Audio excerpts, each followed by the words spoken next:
The house felt unusually quiet as I stepped through the front door, the warmth of the day lingering on my skin. My heart raced with a mixture of excitement and trepidation as I realized I was finally alone. My parents had left for a weekend getaway, and I had the entire house to myself. I had big plans for the night, movies, junk food, and maybe even a bit of exploring. But as the sun dipped below the horizon, casting elongated shadows across the room, the excitement gave way to an uneasy feeling that settled in the pit of my stomach. I tried to shake off the unease, chalking it up to the unfamiliarity of being alone in the old house. I turned on every light in the living room, their warm glow pushing back the encroaching darkness. The flickering of the TV provided a comforting backdrop as I settled onto the couch with a bowl of popcorn. I tried to lose myself in the movie, but every creak of the floorboards and rustle of leaves outside sent a shiver down my spine. As the movie progressed, the unease grew stronger. It was as if the house was alive, its creaks and sighs forming a sinister symphony that echoed through the corridors. I muted the TV, hoping to silence the haunting sounds, but the silence only made them more pronounced. The popcorn in my hand felt tasteless, and the air in the room seemed to thicken with every passing minute. I decided to distract myself by exploring the house. Maybe facing my fears head-on would help dispel the growing sense of dread. I grabbed my phone, using its weak flashlight to guide me through the dimly lit hallways.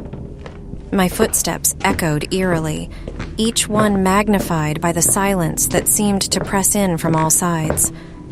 I moved through the house, checking rooms and assuring myself that I was alone.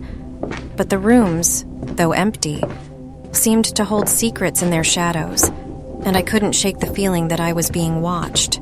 Finally, I entered the basement, a place I had always avoided after dark. The air grew colder as I descended the stairs, and the weak light from my phone barely reached the corners of the room. My footsteps echoed in the vast emptiness, but there was another sound beneath the echo, a faint whisper that seemed to be carried on the breeze. My heart pounded in my chest as I strained to listen, my senses on high alert. "Get out!" the whisper seemed to say, a soft hiss that sent shivers down my spine. Panic welled up within me, and I stumbled back up the stairs, leaving the basement behind me. The house felt like a trap now, each room a potential danger. I rushed back to the living room, the TV's glow offering a feeble comfort. But even the light couldn't keep the darkness at bay. As I tried to calm my racing heart, I heard the unmistakable sound of footsteps in the hallway above.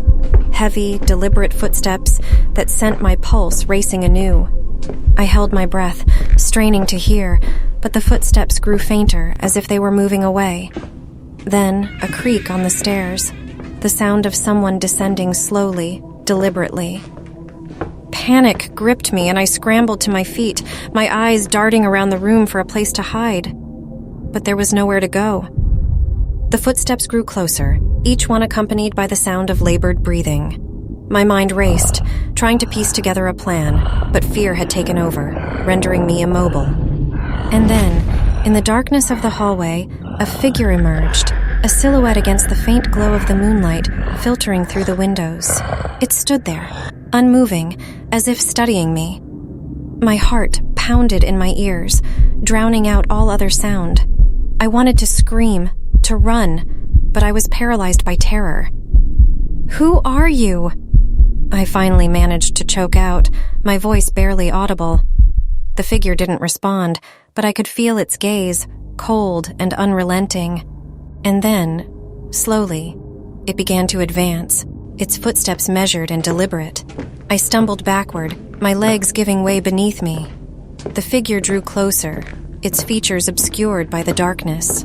And then, just as suddenly as it had appeared, the figure retreated, disappearing into the shadows. The footsteps faded, the air grew still, and the house fell silent once more. I was left alone in the living room, shaken and trembling. I spent the rest of the night huddled on the couch, the TV's glow a feeble barrier against the darkness that seemed to press in from all sides. I didn't sleep, didn't move, just waited for the first rays of dawn to break through the windows.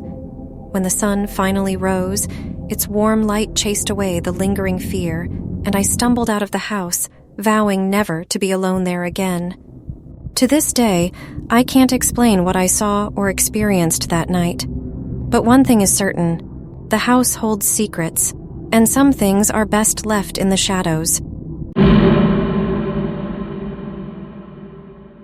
The night was cloaked in an unsettling stillness as I sat alone at home. The dim glow of the streetlight seeped through the curtains, casting eerie shadows that danced across the walls.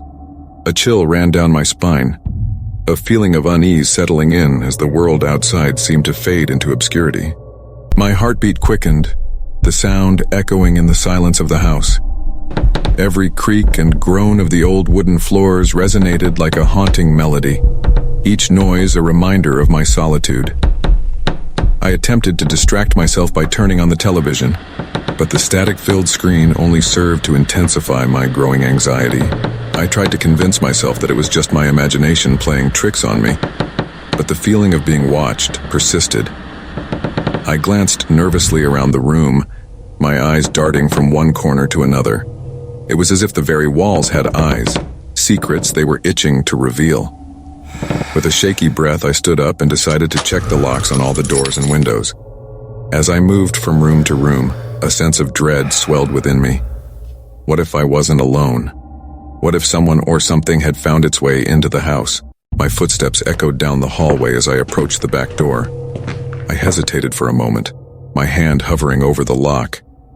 I could almost hear whispers in the wind, faint and barely audible, but enough to make my skin crawl. I shook off the feeling and locked the door, hoping to trap my paranoia outside. Returning to the living room, I tried to immerse myself in a book, hoping that the familiar words would ground me in reality. But the words seemed to blur together, the letters twisting and forming into sinister shapes.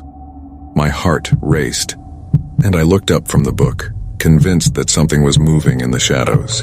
A soft scratching sound came from the kitchen, and I froze in my seat. The sound repeated itself, growing louder and more insistent. My breath caught in my throat as I tiptoed towards the source of the noise, my pulse pounding in my ears. I flicked on the kitchen light, revealing nothing out of the ordinary. But the scratching continued, now emanating from the basement.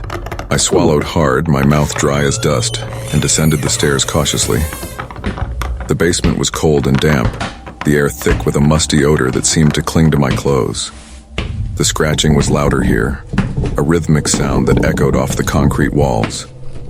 As I approached the storage area, the scratching morphed into a low, guttural growl. My heart was in my throat as I pulled open the door, revealing nothing but darkness. My hand shook as I fumbled for the light switch, and when the fluorescent lights flickered to life, I wished they hadn't. There, huddled in the corner, was a creature unlike anything I had ever seen.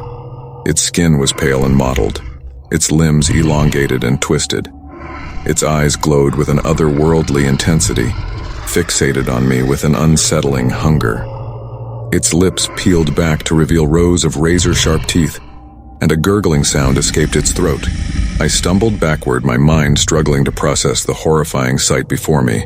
The creature let out another growl, a sound that seemed to vibrate through my very bones. I turned and ran, my footsteps echoing up the stairs as panic fueled my escape. Back in the living room, I locked the basement door and collapsed onto the couch, my breathing ragged and erratic. The night outside had grown darker, the streetlight now a mere flicker in the distance. I was trapped, alone with the nightmare that lurked below. Hours passed in a blur of fear and paranoia. Every creak, every whisper of the wind outside sent shivers down my spine. I was acutely aware of the walls closing in around me, the confines of the house transforming into a suffocating prison. The television played on, its eerie glow casting haunting shadows that danced on the walls. As the night deepened, I knew that I couldn't stay in the living room forever. With trembling hands, I gathered the courage to venture into the hallway. I moved cautiously, my steps barely making a sound as I approached the front door. My heart raced as I reached for the doorknob, my fingers trembling. Just as my fingers brushed against the cold metal, a voice whispered from behind me, so close it felt like a breath on the back of my neck. "Leaving so soon?" I turned, my eyes widening in terror as the creature stood before me, its eyes gleaming in the dim light. Paralyzed with fear, I could only watch as it slowly advanced, its grotesque form contorting with each step. And as its outstretched hand reached for me, the world around me plunged into darkness, leaving only the echoes of my screams to fill the void.